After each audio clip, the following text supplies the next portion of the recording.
Bueno, pues quedó pendiente César Huerta y Federico Lamón. Buenos días, presidente. César Huerta, de la revista Polemón. Preguntarle, anoche en Polemón publicamos un reportaje donde mostramos que la Suprema Corte vende artículos en una tienda como si se tratara de un equipo de fútbol. Entre los artículos que vende hay plumas, mazos y mascaras de la exclusiva marca Piñada Cobalín que encargan directamente con los diseñadores. El manejo de esta tienda es vía uno de los fideicomisos que los ministros y los jueces no quieren devolver y de los que afirman es vital para su funcionamiento.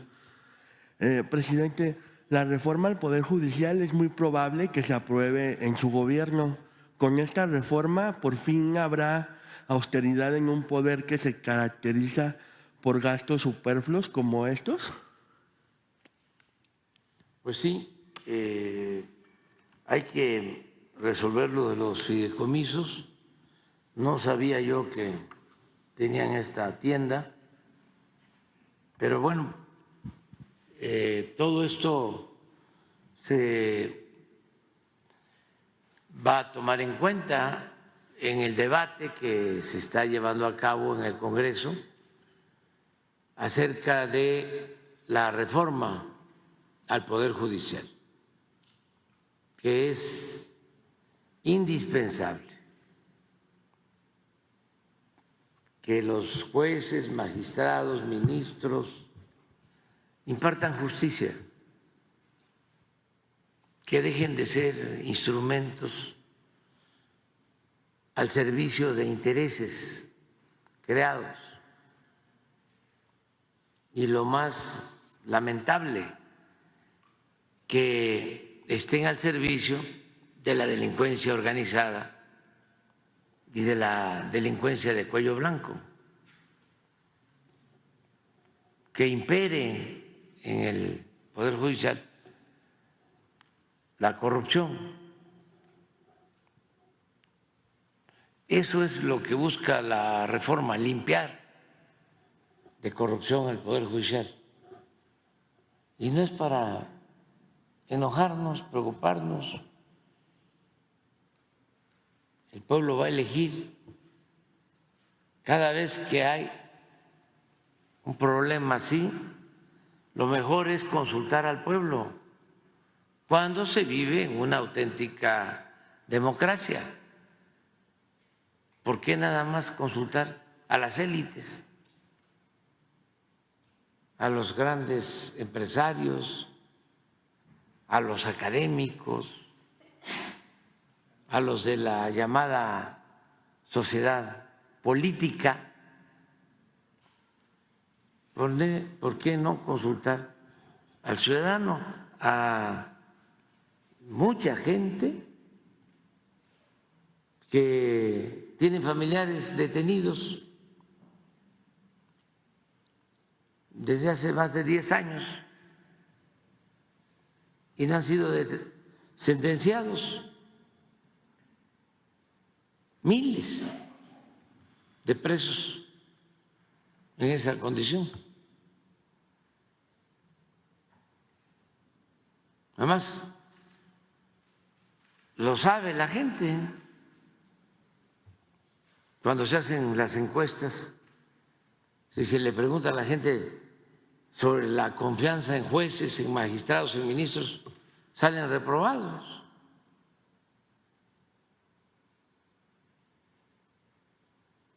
Entonces, algo anda mal y sí es importante la reforma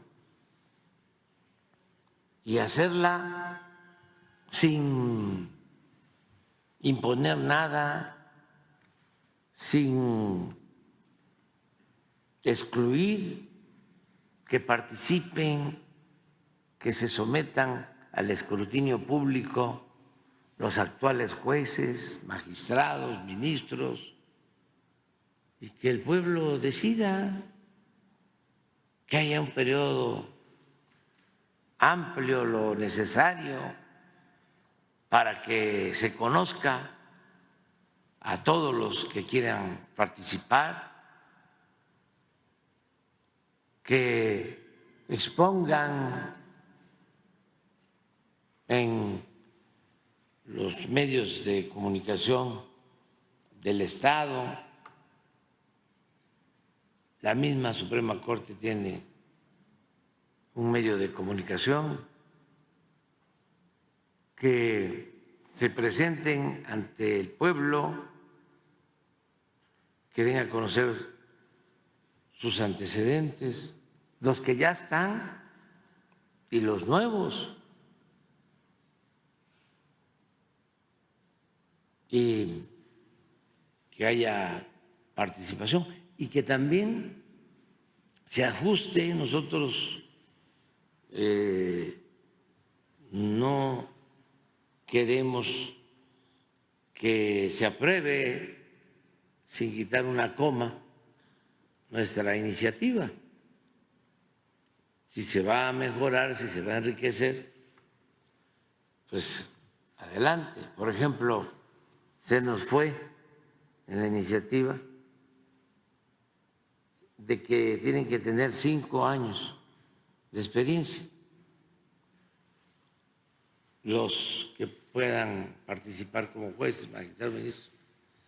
Yo he estado en contra de eso y sin embargo se nos pasó, porque yo soy más partidario de que una mujer o un hombre que se titula como abogado sale pues con mucho entusiasmo de hacer valer la ley,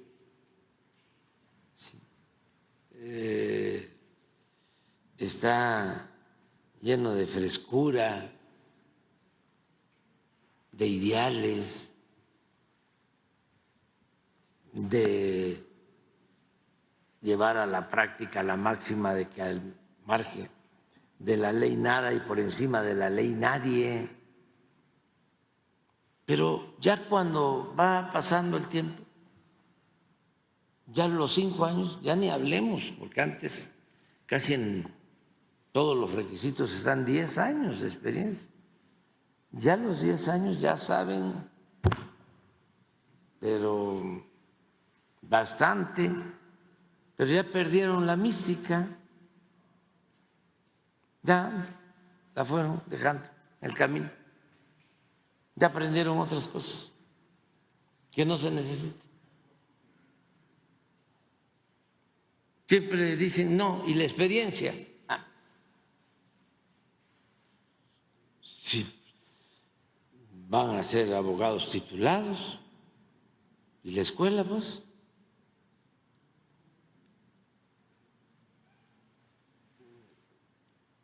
Y si hace falta, pues un curso especial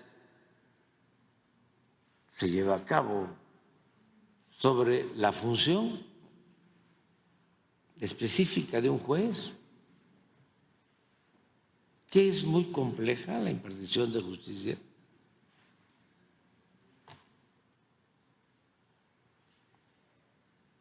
Cuando se actúa con rectitud y no por consigna, como suele pasar.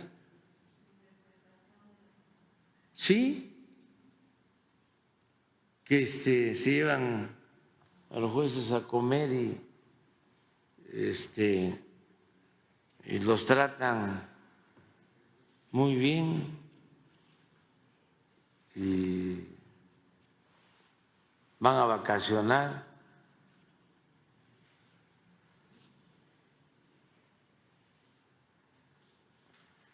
Entonces, todo eso se puede hacer si hay voluntad, ¿no? Yo creo que hace falta la reforma del Poder Judicial y ojalá y se siga debatiendo. Todo esto va a ayudar muchísimo porque si no, pues entran los delincuentes y si tienen influencias y dinero, salen. Porque un juez lo decide. Y ya háganle como quieran. Ya está afuera. ¿Y qué hace la Fiscalía? Presenta un recurso.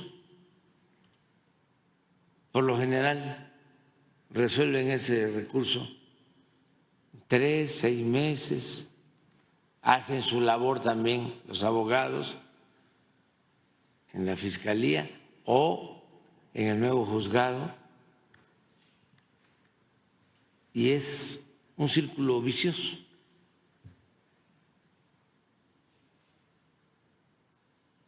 Y se trata a veces de delincuentes peligrosos que han eliminado a personas, que han causado la muerte de personas y también de policías, de marinos, de soldados,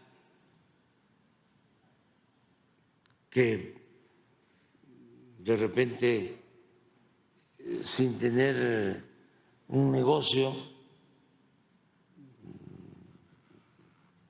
importante, acumulan muchísimo dinero. Hay todas las evidencias, ese sentido común, que lavan dinero, que están metidos en negocios ilícitos y salen.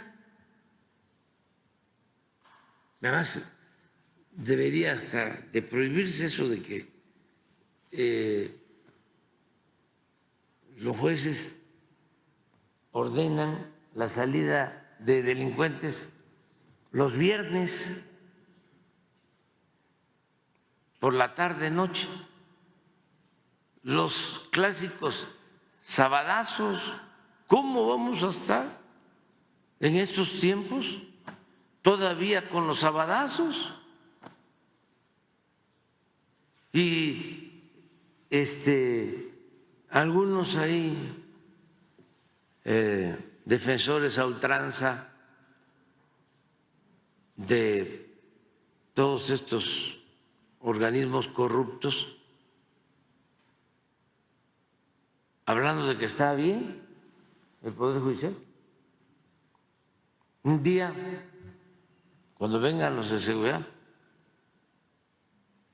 del Gabinete de Seguridad, que nos hagan una selección de las órdenes de jueces que se han dado en el caso de personajes famosos los viernes, los sábados, y dándole a los directores de los reclusorios no más de 24 horas para que los dejen en libertad, para que no puedan indagar si hay órdenes de aprehensión en algún estado. ¿Y cuántos jueces? Acaba de pasar algo últimamente, que mientras se buscaba si no habían órdenes de aprehensión, el juez, pues yo creo que no durmió toda la noche, porque a cada hora, no sé si fue en la noche, en el día, pero bueno, lo vamos a ver. Cada hora le decía al del reclusorio, tiene una multa de tanto. Y como no salía, el detenido, a las 2 horas ha aumentado la multa en tanto. Creo que llegó a 25,000 pesos.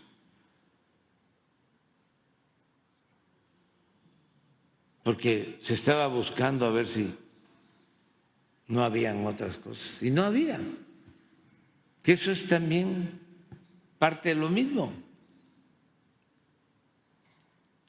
Delincuentes famosos que no tienen denuncia, no tienen una.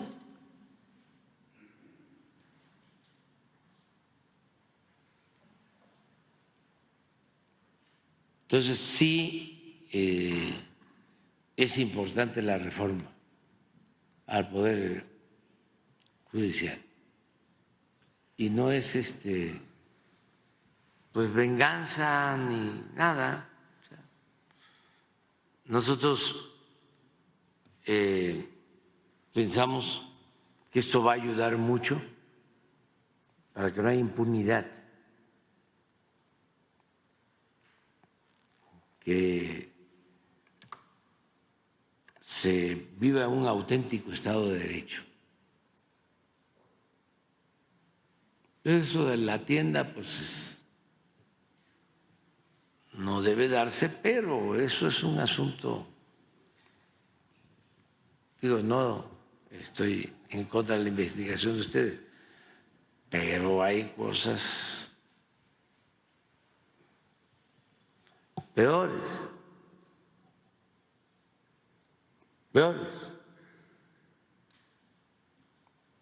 Nada más vean el comportamiento para la cuestión de los impuestos.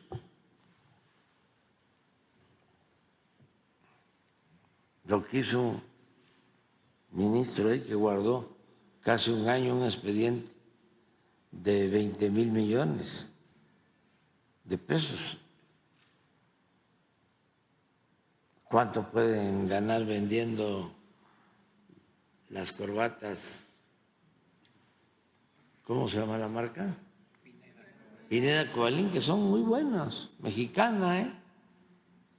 Yo a veces me pongo, porque son diseños de mexicanos.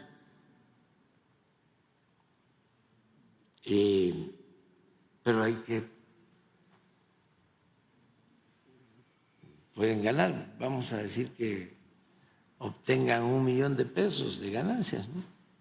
Pero acá estamos hablando de un expediente de 20,000 millones de pesos, un poquito más. Todo está mal y además los mismos fideicomisos son, creo que son 20,000 millones, ¿no? Sí. ¿Quién vino aquí? Pues el miércoles que se habló de cuánto tienen, porque como hay tanta información pasa, ¿no? ¿Por qué no pones cuánto tienen para espejuelos, para lentes, los ministros? A ver, sí.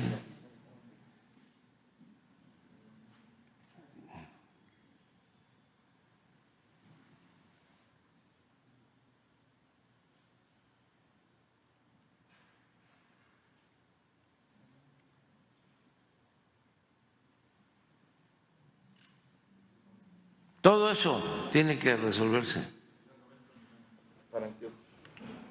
Esto es anual. Sí, ese es el presupuesto de este año. Del presupuesto de este año. Para todo el personal, ¿no? Sí, pero ese es de la Suprema Corte. De la Suprema Corte. Ese es el 90 millones para anteojos.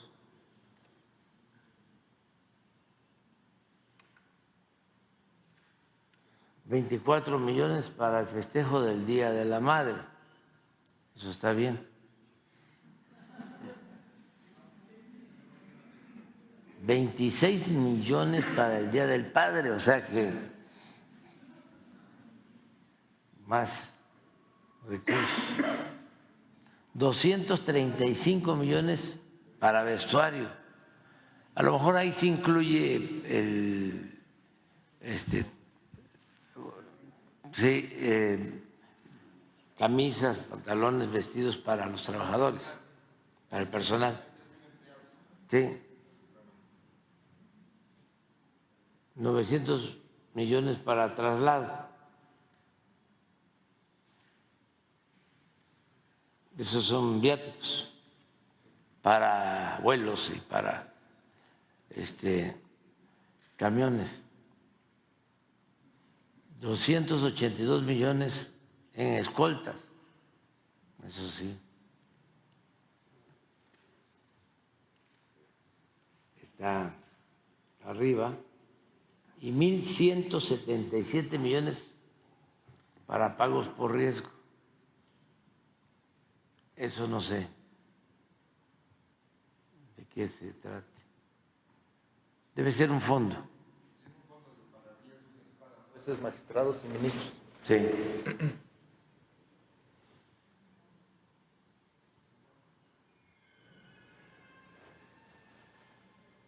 Todo esto es lo que se va a revisar con la reforma. Y van a haber ahorros importantes. Porque todo esto, no se olvide, es dinero del presupuesto público, es dinero del pueblo. El presupuesto, aunque lo repite y lo repite y lo repita y parezca disco rayado, no es dinero del gobierno,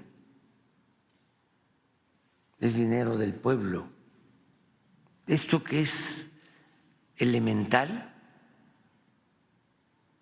no se sabía.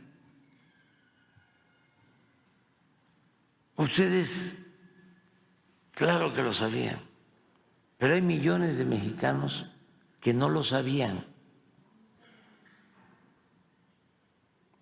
porque se decía el presupuesto del gobierno. No, si nosotros somos simples administradores de los dineros del pueblo. No había conciencia de eso.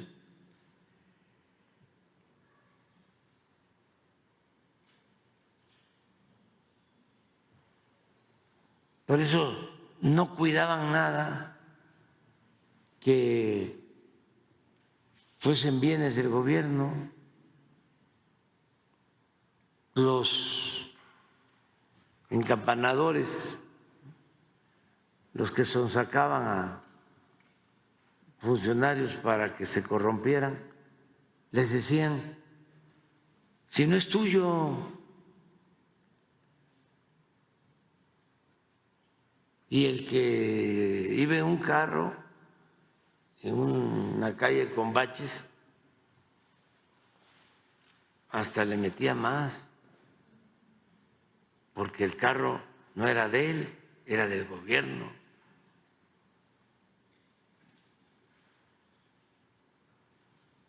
No, el presupuesto es público y tenemos la obligación de cuidarlo. Y es doblemente reprobable la corrupción. O sea, es más cuestionable lo que hace un funcionario público que roba a lo que se dedica un ratero de la calle. Los dos son corruptos, pero hay niveles porque el funcionario público tiene la misión de cuidar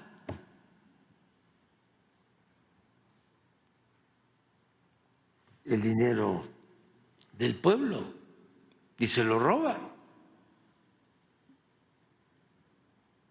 Lo eligieron, lo nombraron para eso. El otro anda viendo quién se descuida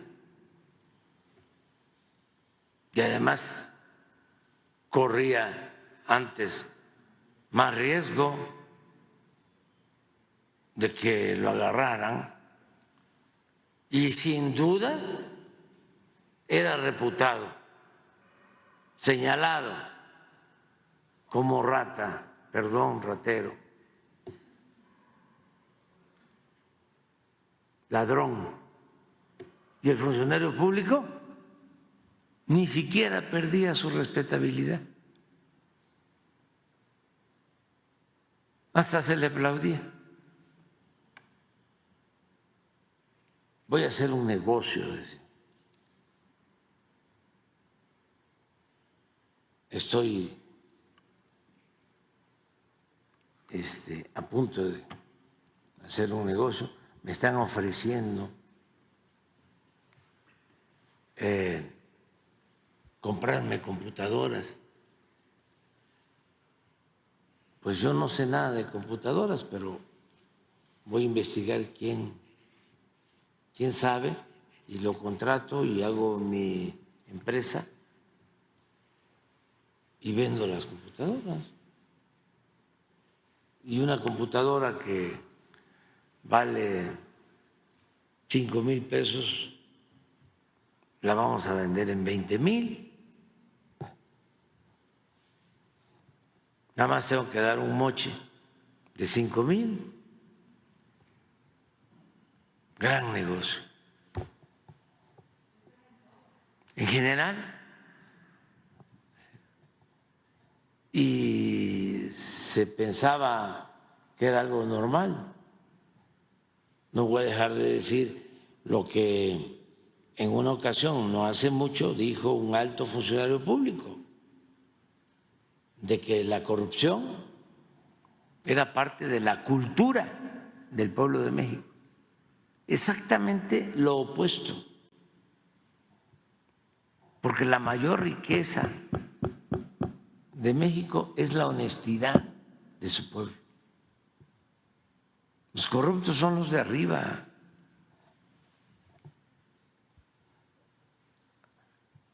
La gente de los pueblos, las familias mexicanas, la gente honesta.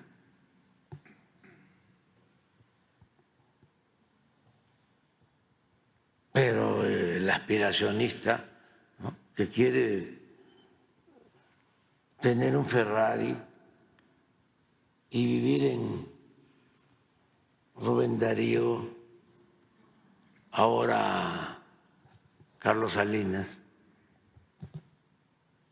y tener un depa en Miami y un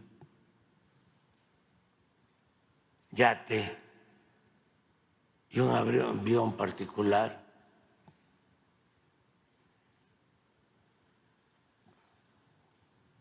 No, pues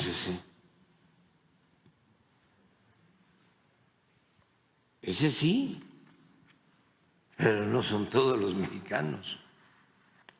¿Y cómo ha aguantado nuestro pueblo? ¿Cómo no se contagió? Porque estuvieron tentándolo por siglos.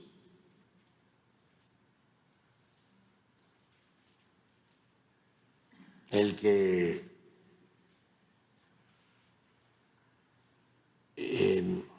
no tiene, no vale. Lo que siempre decimos, ¿no? Como te ven, te tratan.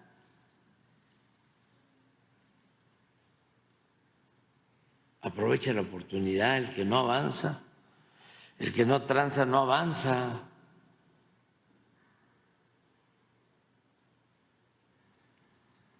¿Qué vas a andar ayudando a otros si son malagradecidos?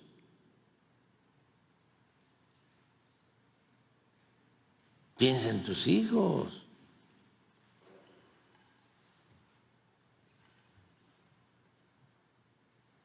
Aprovecha.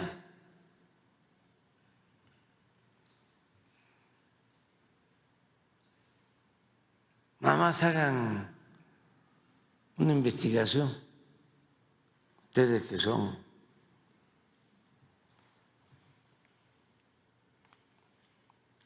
mirones profesionales. ¿Dónde viven los políticos?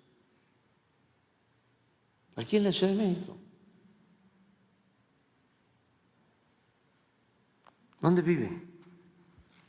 Las Lomas, Sí, en Polanco. en general, sí. Sí. En Salinas, antes Darío. No todo el que vive ahí es corrupto, también aclararlo. Debe haber gente buena, pues, que hizo su dinero con esfuerzo, con trabajo, de conformidad con la ley y merece respeto. Nosotros tenemos que estar en contra de la riqueza malavida, porque eso ha hecho mucho daño a México, mucho daño. Esa es la causa principal de la desigualdad económica y social, la corrupción política. Yo siempre he dicho aquí que, y no está mal repetirlo para los jóvenes, de que antes nos enseñaban en la escuela, quienes estudiamos ciencias sociales, de que existían el burgués y el proletario y que la acumulación de capital se llevaba a cabo por la explotación del burgués al trabajador y que con esa ganancia que obtenía el dueño de los medios de producción, porque explotaba al trabajador, porque no le pagaba lo justo,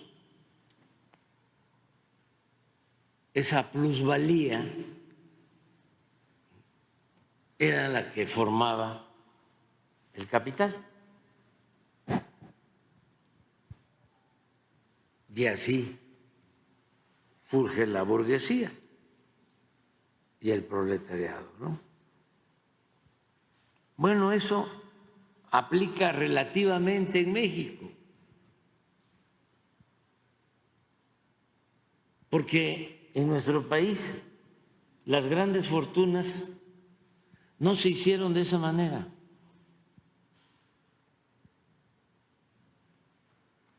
Se hicieron mediante la corrupción.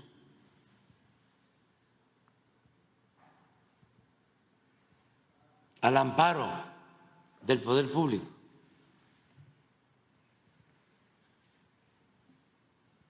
Se tenía secuestrado el poder público y se llevaron a cabo políticas para entregar a una minoría, a los allegados al poder, bienes del pueblo y de la nación, bienes públicos. Y así se formaron las grandes fortunas.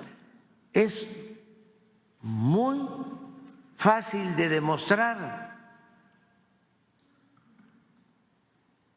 Ustedes conocen la revista Forbes, la mundial, porque hay una nacional, creo. La revista Forbes empieza a publicar la lista de los hombres más ricos del mundo. El primer año que publica la lista es 1988. 1988. Y de los 1000 más ricos del mundo, porque decidían solo incluir a los que poseían más de $1,000 millones de capital. En el 88 solo aparecía una familia mexicana, creo que con $2,500 millones, los Garzazada, en el 88. Entró Salinas en el 88 y empezó la política de privatizaciones. ¿Estamos de acuerdo con eso?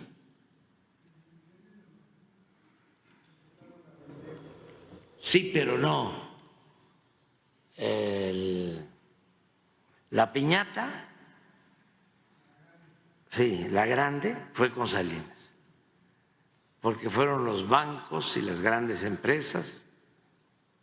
Recordemos, las empresas, todos los bancos, todos. Las minas, eso fue Salinas. Teléfonos de México. No, Ferrocarriles fue Zedillo. Hay hasta un libro. ¿Cuántas? Como los que vendió Salinas. Con Salinas. Aseguradoras. Hay un libro, no, a ver si pones se llama, porque le llamaban eufemísticamente desincorporación a la privatización, desincorporación de empresas no estratégicas. Y empezaron a rematar. ¿No fue entonces cuando desaparecieron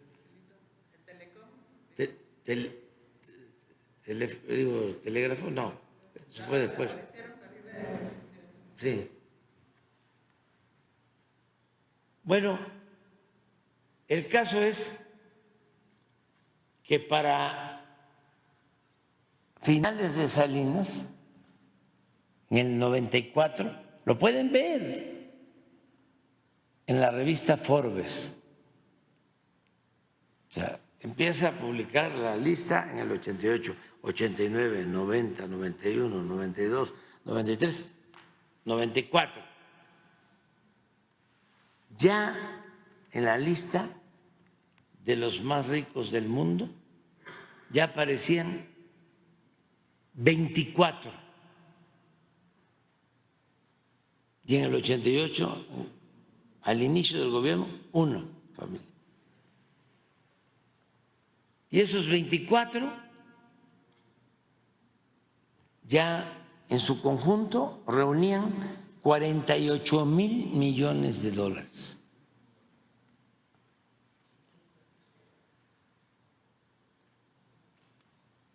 Si no les gusta lo que estoy diciendo, aquí está.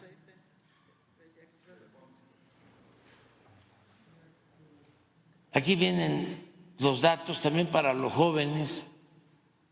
Es buen libro, se los recomiendo. Él fue, Jack Rogozinski, él fue secretario, el encargado de la desincorporación. O sea, es el que ejecutó la orden junto con otros. Era secretario de esta comisión, si mal no recuerdo, y eso lo podremos ver, el que está ahora de comentarista, que estuvo de secretario del Trabajo. Sí, Javier Lozano. era secretario. A ver, porque ya me falla la memoria. Sí, creo que era secretario de la comisión. Con Calderón fue Nacional Financiera. Sí, pero antes, eso era con Hacienda, con ASPE.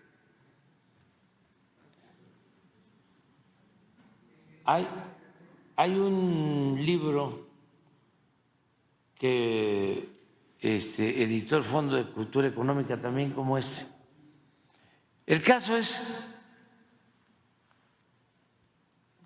que en 6 años,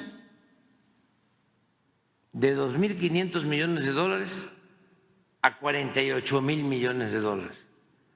Y México pasa a ocupar el 4º lugar en el mundo en multimillonarios,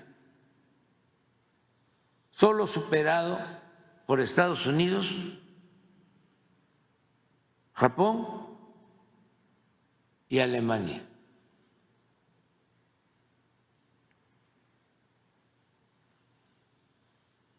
Entonces,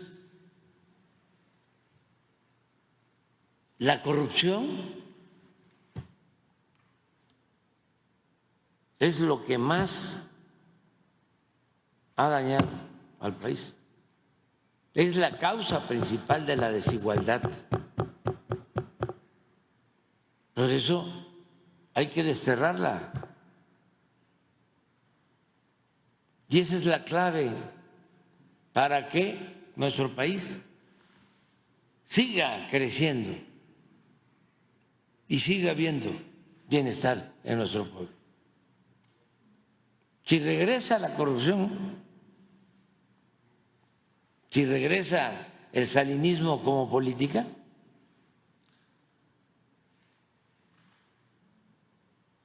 no hay salida. Y eso no le conviene a nadie, porque cuando se enferman por la ambición al dinero, se vuelven irracionales, ya no les importa el país. Una vez uno de estos beneficiarios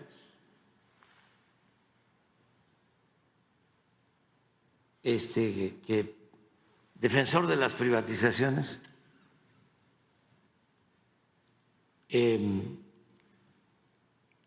hay hasta un testimonio hablando con otra persona. Decía, lo voy a comentar porque es que si no, los jóvenes no van a entender bien lo que sucedió desgraciadamente en el periodo neoliberal. Es una llamada de Roberto Hernández, que durante el gobierno de Salinas se quedó con Banamex, porque quería quedarse con Teléfonos de México y decidieron entregar Teléfonos de México, o presentó mejor oferta Carlos Slim, y para compensarlo a Roberto Hernández le dieron Banamex. Y surgió porque no eran ricos o no eran tan ricos. Fue una nueva camada de ricos. Le llamaron el Grupo Compacto. Es una nueva oligarquía que creó Salinas, con los bienes del pueblo y de la nación. Entonces, él creo que tiene una casa en Londres y desde allá habla por teléfono con la maestra Elbester Gordillo.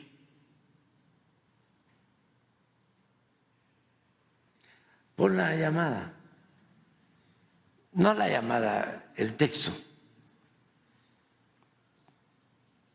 para que vean cómo era. En ese entonces la maestra Elbester era la dirigente del PRI.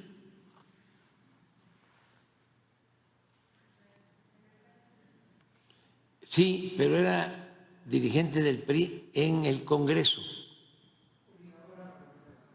coordinadora parlamentaria. Eso, ayúdenme. 2006. 2003, 2006. Entonces, estaban impulsando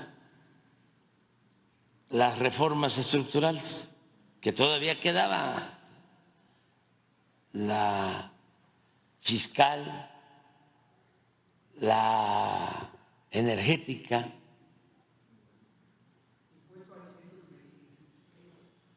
Sí, y entonces hablan por teléfono,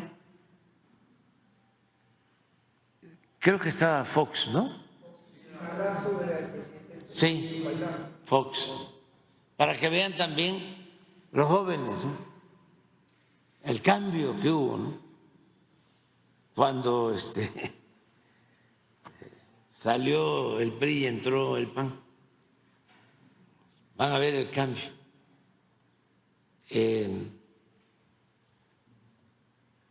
Está en un libro.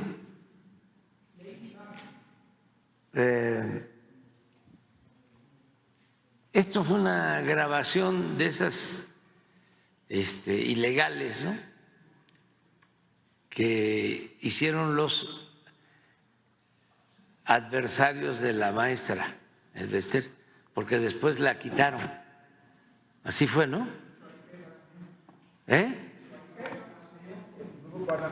Eso es, y entró Chafet, sí.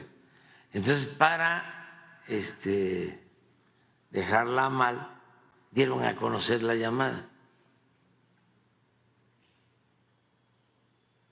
Pero son documentos históricos.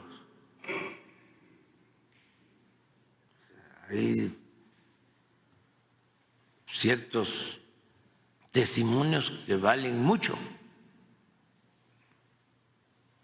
para conocer lo que sucedió en nuestro país durante el periodo neoliberal, porque está muy difícil que un escritor como Aguilar Camín o como Krause o como Roger Bartra hagan una investigación sobre esto.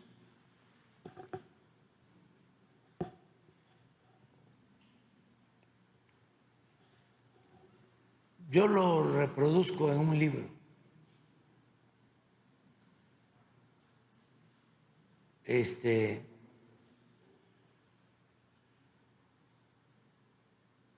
Yo creo que en el último, en el de Gracias, porque se va dirigido a los jóvenes.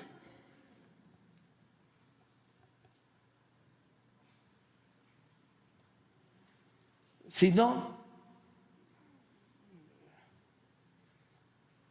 a lo que voy es que le dice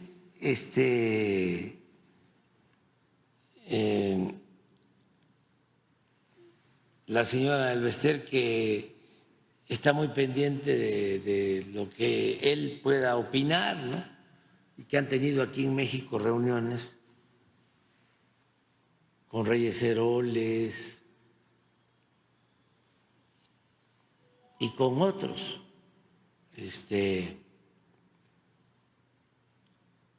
intelectuales.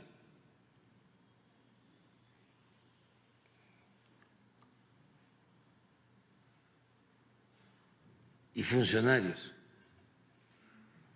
pero que su opinión es importante. Entonces, le dice Roberto Hernández que él está viviendo en Londres y que en Europa, pues lo que se está procurando es los cambios para que se lleve a cabo la reforma laboral.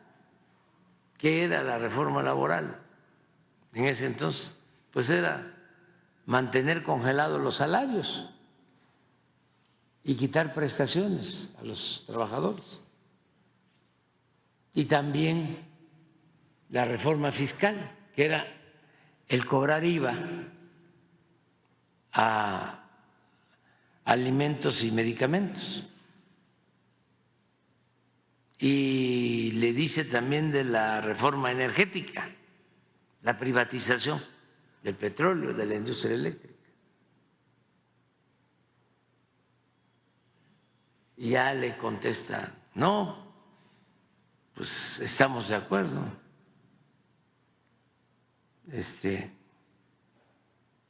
Siempre así.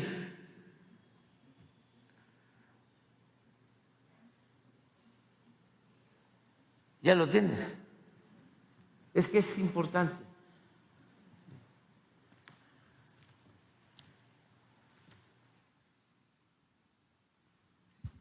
Le ofrezco disculpas a los dos, tanto a la maestra como a Roberto Hernández, pero lo público es público y además está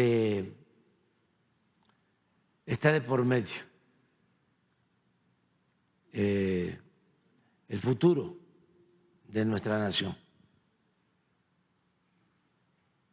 Me dice la maestra Elvester, muy entusiasmada, reuniéndonos con algunos actores para ver sobre lo hacendario, sobre la reforma energética, que ya ves que está ahí muy en la discusión. Nos hemos reunido con Barrio, me imagino que Barrio el de Chihuahua, entre otras cosas. Amén de saludarte, manifestarte una vez más, como siempre, mi reconocimiento.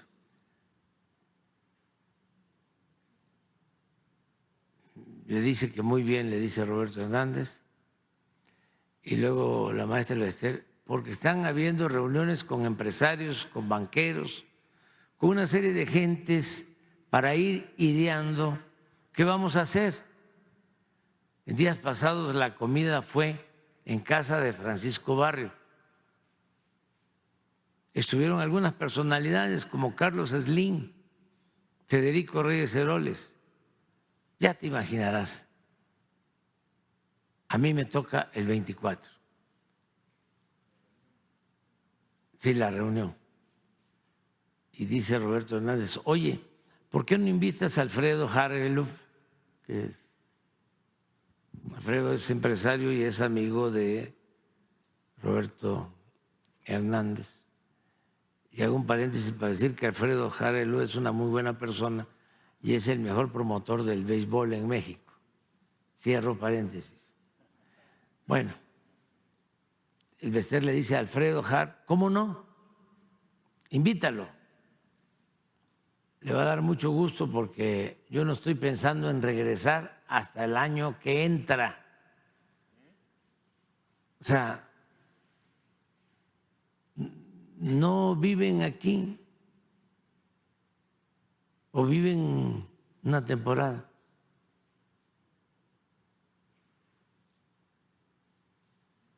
Estoy de acuerdo, dice la maestra Elvester. Nada más que quiero que sepas que en todos los actos que hago y realizo, estás presente. Ya.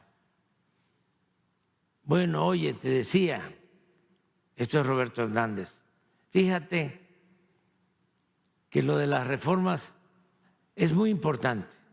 No sabes, tú estarás más al tanto, pero ahora que yo estoy viviendo aquí en Londres, los problemas de la falta de haber tomado a tiempo reformas en toda Europa, especialmente las laborales, ya está creando un problema.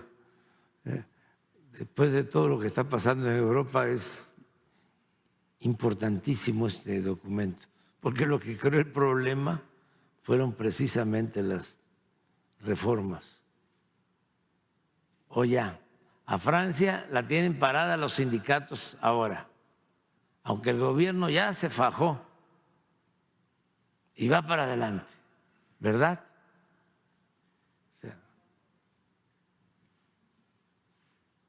Sí, lo que pasó ayer. Pero yo creo que la reforma, sobre todo la fiscal, impuestos, ya están hablando de las llamadas reformas estructurales. Y esto, en efecto, es con Fox. Y ya viene luego Peña y las ejecuta. Pero es la agenda impuesta desde el extranjero, del Banco Mundial, del Fondo Monetario Internacional, la agenda neoliberal. Si ustedes se dan cuenta, no hay nada aquí acerca de los problemas de México, mucho menos sobre el problema grave de la corrupción. O no se habla de impulsar actividades productivas, de crear empleos, nada. Es esto.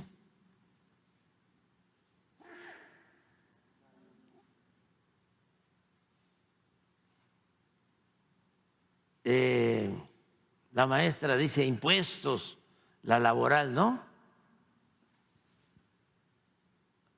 Dice Roberto Hernández, la laboral no tanto. Mira, yo te diría que son impuestos y la parte energética.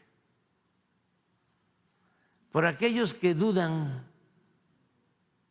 de que el gobierno estaba tomado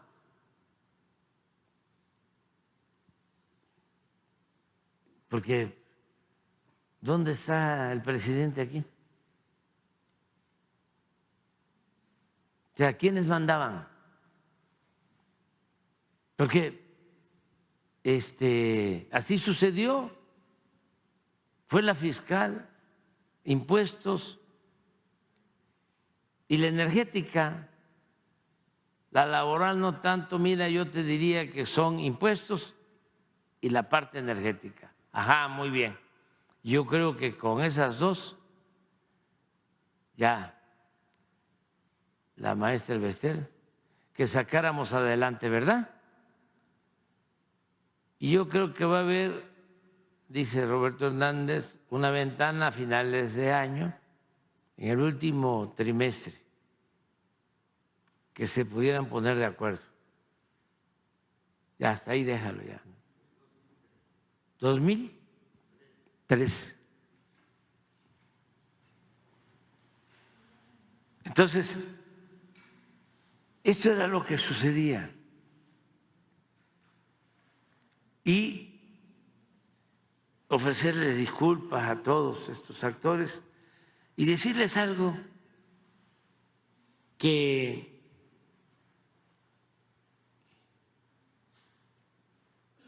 se le atribuye a un dirigente yaqui y que es oportuno repetir, porque de ahora el comportamiento de Roberto Hernández y de la maestra Elvester es otro, y de muchos empresarios que han cambiado. Decía un dirigente yaqui, antes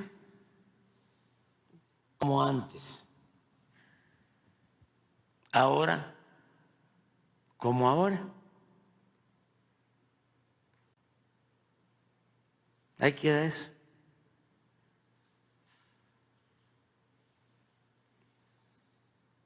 Antes como antes, ahora como ahora. Antes así era, lo permitían, hasta se legalizaba en el Congreso, en el Poder Judicial, desde luego lo permitía el Ejecutivo. Ahora ya no, ahora es como ahora.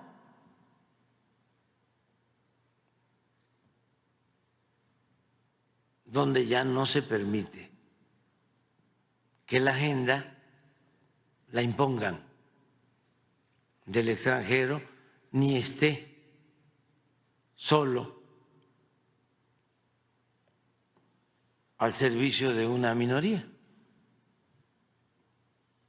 que no esté en la agenda el bienestar del pueblo, que no esté en la agenda mejores ingresos, mejores salarios, que no esté en la agenda el derecho del pueblo a la salud, a la educación.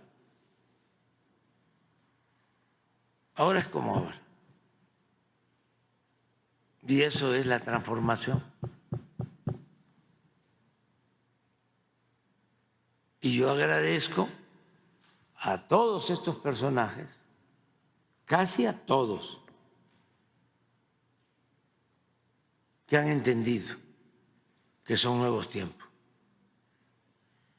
Y que además se está probando que funciona y que nos va bien a todos. Le va bien al pobre y le va bien al rico, si no se permite la corrupción,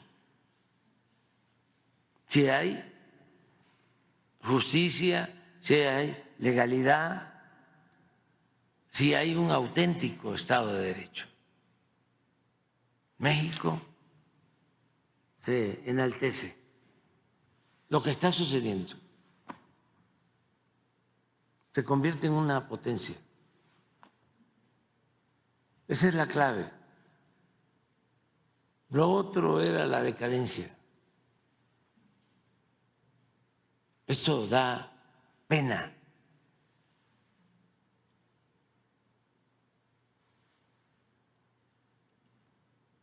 Entonces, pues vamos muy bien.